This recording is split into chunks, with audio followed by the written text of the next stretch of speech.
Hi, I'm Amy Koczera, and welcome to this edition of After Session. Today I'm here with Senior Class President Bryce Boswell. How are you today? Good, thanks for having me. Good. So what initially made you want to be a part of student government at DHS? Well, back in middle school, we had these things called like class reps. We would represent our homeroom, so it would be like 1 to 2 people were like voted from the class or picked by the teacher. And in 6th grade, I came back from a field trip and we had the election. I ran for it, I won. And then I was the class rep in 7th and 8th grade. And then I knew when I got to high school, like that's what I wanted to do, was be class president. And do you play any sports? Yeah, I run cross country. I'm the captain. I've done that for 4 years, and I used to play lacrosse, and now I do unified athletics. So, Nice. What's your other involvement in the school like? So besides being class president, I'm also on the school safety and security committee and the principal advisory committee, and I'm in NHS, National Honor Society. So what are some activities that you've done in those different groups? So principal advisory, we advise the principal on matters that are happening in the school, any issues. We give like the students' perspective.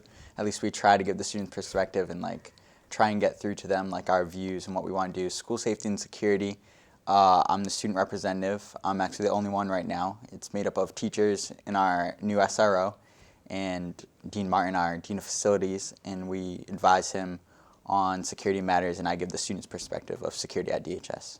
Nice. So you've also, back to being a class officer, so you've done that all 4 years? Yep, all 4 years, yeah. So you've been a part of all that fundraising. Does it ever get stressful? Freshman year, it wasn't that stressful because like we didn't do too much. I've been through a couple different like office cabinets. We've only had the same one junior and senior year.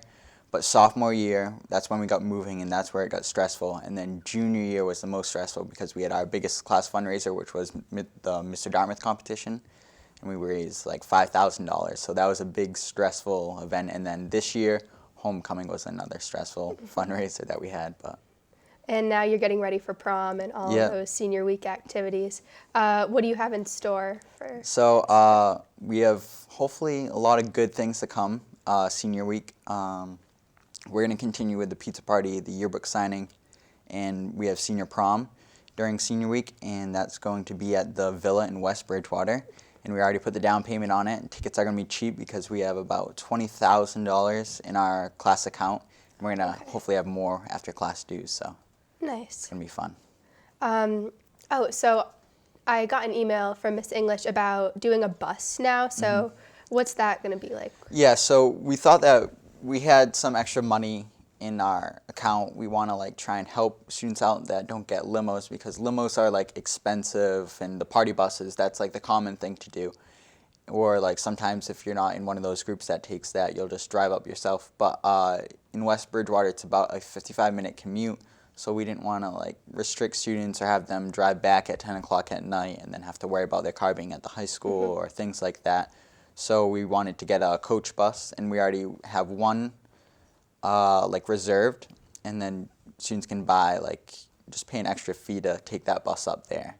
So it won't be for everybody, but students that don't want to take a party bus or a limo can take that. Yeah, it seems like a really good option. Yeah, definitely. And all-inclusive again, and I think that our class, the senior class, has a lot of spirit and a lot of togetherness. Yeah, definitely. I think that started junior year when we won the Spirit Week competition. So. Yeah, and 2 years going strong now.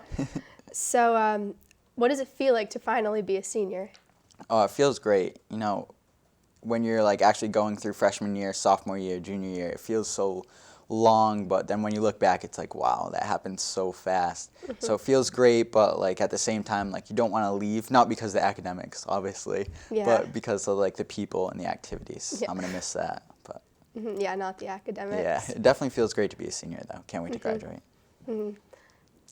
So you said you were on Principal's Advisory, and I think you kind of alluded to a relationship between the administration and the students. Could you describe that to us? Yeah, definitely. So we've had 2 administrators. Miss Lynch was our freshman and sophomore principal, and we've had a whole bunch of other administrators under her that seems like they're always switching in and out of positions. But I wasn't part of the principal advisory under her, administration, but with Dr. Gould, when he came my junior year, that's my first year on principal advisory. And it seemed pretty good. It was mostly structured by the president of student council and the vice president, Mackenzie Cam, and Tom Hartman. They kind of ran it. They brought the agenda. We talked about issues, and it felt good to be like heard. But sometimes a lot of our actions weren't being like followed through. Like we had problems with picnic tables. They didn't go where we wanted them to, and it's just like we're trying to give our students views, but it seems like they just go there and they tell us what they're doing, and we're just like, okay, this is what we think, but it doesn't really affect anything. Yeah, I kind of wish as well that our voices could be heard a little bit better, and I feel like that's a struggle probably at every school. Exactly. Yeah. I mean, are there any other situations that we've had to work through? I think, yeah, well, student council this year is getting kind of like pushed out of it, and student council is like a big part of the school when it comes to issues. Like they've helped us out with a lot of things, and they always are the students that drive the fights for like saving the schedule that we have or protecting that seniors don't take finals.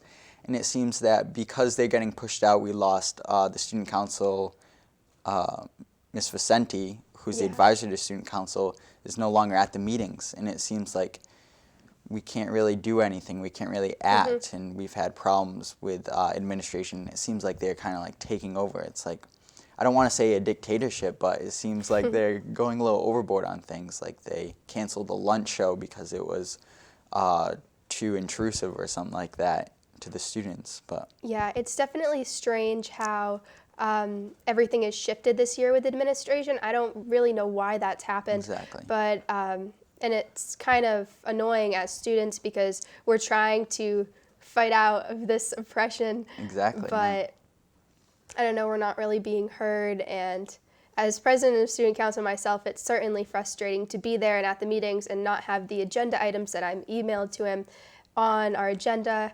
And yeah, so we actually had Mr. Gould stop by at one of our meetings and listen to our concerns directly because we were getting so frustrated. Yeah, exactly. And again, we were still feeling that same kind of being shut down and everything. And it's just not very fair. So I think as students, we're all working to fight and get away from that. Exactly, yeah. So, but yeah, are there any ideas you have to really get away from that? So I know we had one meeting. I was actually on the committee of students that interviewed the new superintendents. And when we had Dr. Gifford come in, she really stood out because one of her, well, first off, she had experience in school safety, and I had just started with the school safety and security committee. So I really liked that she had that experience because we were going through a whole renovation with our school security. And also because she had this idea of bringing principal advisory to the Bush Street level, which is where there's a major disconnect because we go and we bring an issue to Dr. Gould, and then he's like, okay, well, I got to get permission from Bush Street or the athletic director, which it seems like there's a huge disconnect between us and higher admin, nonetheless, just our admin in our school. So I really think that having student representatives, a group of student government officials, meeting with Bush Street administrators to really hear the students right from us. Yeah, because it's hard to put that trust in anybody else, a student or an adult, to communicate our ideas to the Bush Street level. So I think that it would be very helpful if the students were there and could see that process through all the way up to the top. There are actually I think you were a student representative to school committee a few times, yes, right? I was once, yeah. Yeah, so when we're at those meetings, that's when the students really get a say. Exactly, but then we don't at the same time. Yeah, actually, some of the other student representatives, they were I don't know if you experienced this, but some were called down to Dean Ms. Sharp's office, and they were told, don't say anything negative about the school. Exactly, yeah. And I don't think that was very fair at all. Yeah. And because if you have a spot on the agenda, you should be able to say whatever you want as long as it fits within the guidelines. You're an elected student government official. The teachers think you're good for this position, and so does Ms. Vicente, the advisor, and they trust you to be obviously professional at the meetings, but then there's a point where you're not doing your job to your fellow students because you're not like expressing the concerns that you and the other students have directly to higher admin. And there was one time we had Dr. Gifford come down for a principal advisory meeting. And that was nice that we actually got to meet her and talk with her. But then I'm hoping it continues. I don't think it will. Yeah. But it would be nice to get her like one-on-one with some like top student government students. So Yeah. hopefully that happens. I just hope that administration sees like the real reason we're all here at school is for the students. So I think that's like the most important voice that needs to be heard is the students. Like, I know they have a job, they're adults, they're experienced, they went to college, but there's a point we're here for the students, so let's listen to the students. They have good ideas. Yeah, exactly. The seniors too are 18. We're young adults. Exactly. We're not just gonna go to these meetings and complain about how we don't like the food in the cafeteria because that's just irrational. But we have sophisticated thoughts and we know how to talk about them in a civil way. And I think that that's just not appreciated at our school the way it should be. I'm glad that you are so caring about that. Thank you. So what would you like to do as a career? Would you like to take politics and continue with that? Maybe one day if I build up some nice capital, but I think I'm going to go to Massachusetts Maritime Academy. And I want to do international maritime business, so like be a shipbroker or something like that. Oh, nice.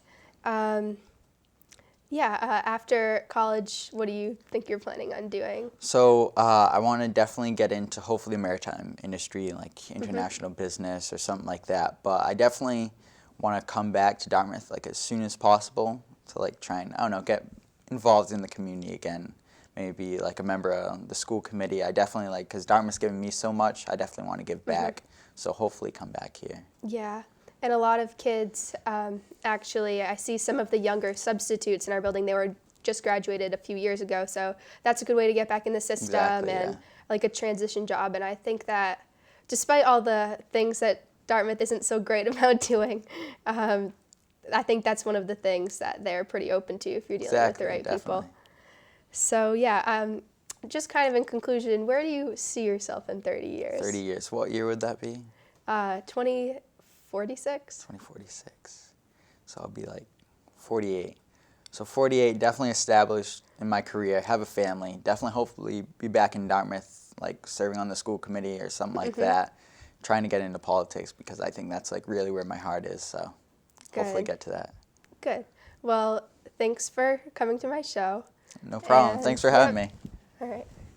And that wraps up this edition of After Session. Thank you for watching.